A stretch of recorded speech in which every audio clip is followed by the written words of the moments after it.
Well, hi everyone. Yeah. So my dad has Lewy body dementia, and um, it was very difficult to get a diagnosis at the beginning, as a lot of people listening to this will understand. Because first of all, he's relatively young. He was relatively young when he was diagnosed at the end of his 60s, or as he would have said slightly earlier on when he was more well, 60 plus that. Um, and again, as many people will have experienced listening to this, um, it doesn't happen in one moment. It's a series of subtle changes to begin with that then become more evident and obvious. We eventually, as a family around him, got an appointment in London with a brilliant doctor, Dr. Ramona Weil, who will be known to a number of people in the Lewy body community.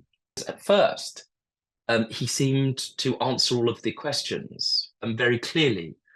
And you sit there with your brother and think, oh yeah, okay, I think I can count back from 10 and do all of the things. And gradually the questions became seemingly more challenging. And again, he was able to answer them fairly straightforwardly. And then, in the most curious way, affecting way, moving way, actually, um, she drew a picture and very straightforward shape and asked him to draw the same thing. He couldn't. And then there was a moment as he looked at her and she very kindly looked at him and asked him how many times he sees people, how often rather, he sees people who are not there.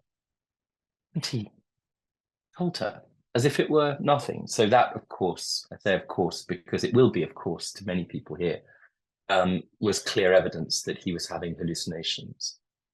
And then followed with a brain scan, etc., we were given that diagnosis.